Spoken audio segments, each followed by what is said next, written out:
Hey folks, Sean here. And in this episode, I want to talk to you about how to produce an immediate return for the B2B SaaS product that you want to build.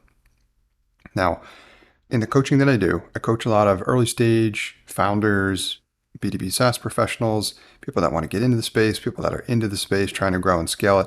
So I've seen just about everything under the sun. One of the biggest problems that I see people make is that they rush solutions to market that are untested. They don't have really a great idea whether or not there's a real market or demand for what it is that they're looking to bring to the market. Now, I talk a lot about various ways in which to validate that before you essentially build. But what I want to talk about here is how to ensure that you're going to get a return either way. As in, even if you haven't validated whether or not there's demand for that product in the market, there's a way to build B2B SaaS products that produce an immediate return. And that is more often than not the pattern that I follow. And that is solving your own problem. So I don't just build B2B SaaS businesses, I build others as well. For example, I have a podcasting agency which helps people build channel partnerships and affiliate marketing and all that kind of stuff, but through a podcast. And it's for businesses. Almost everything I do is B2B. Now, the way that I ensure whatever I'm going to invest in from a B2B SaaS perspective is going to provide an immediate return is I look to solve my own problems. And when I say my own, I mean my other business. I have bottlenecks in processes that are preventing those businesses from scaling. As such, if I can eliminate those bottlenecks with the help of software, then I will produce an immediate return in the form of eliminating that bottleneck, better helping that business grow and scale, and reducing potentially significant expense that business is incurring. That is an immediate return. So if I have an idea what it's going to cost me to build the product, but I have also good context for how much that bottleneck for the problem that the business is experiencing, for which I wish to solve with this software, I can do the math to figure out what my return is going to be. And the example I'll give you is from my podcasting agency. So I built a tool that automates the process of creating podcast show notes, where that's where you upload the audio version of a podcast episode. And I've used AI tools and some other proprietary technology in order to come up with great titles, descriptions, key points, quotes, everything. Like it goes all the way down, right?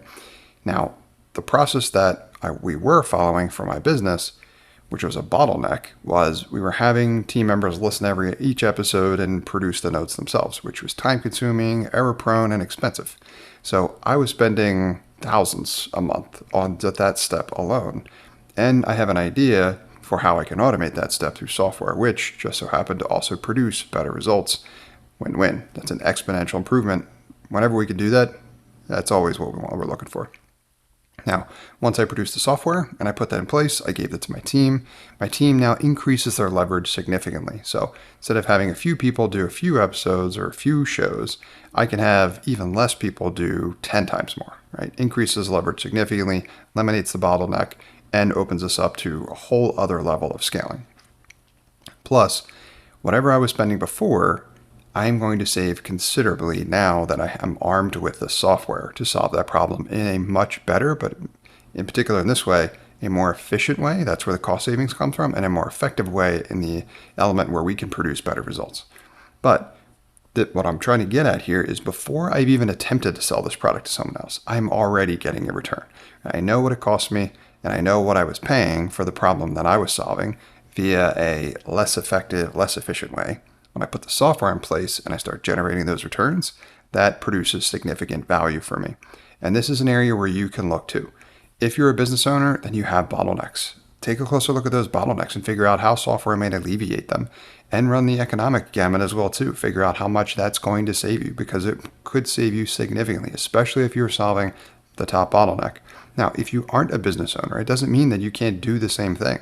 You may work in a business. You may have a full-time job. You may have a part-time job. Whatever it is, you probably work with other business professionals. You're likely a business professional yourself. Take a look around you. Take a closer look at your day-to-day. What are you doing that is inefficient, that could stand to be improved significantly or automated through software and technology? Whatever that is, that's an opportunity for you to build a problem, to build a solution to that problem, and to improve the operational efficiency significantly.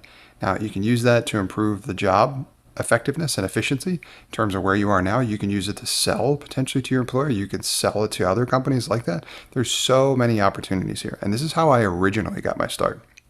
I'll talk more about this in future episodes, but when I used to work for large companies, this is what I would be doing all day.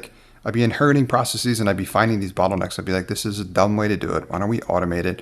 That would make it both better and a lot faster and more efficient. And I just continuously did that until I eventually split out on my own, and I did it at a whole other level of scale, but it's the same process. So you don't need to own a business in order to follow this process either. But whether you're a business owner or you're not, this strategy can help you produce an immediate ROI for your B2B SaaS product even before you consider selling it to someone else.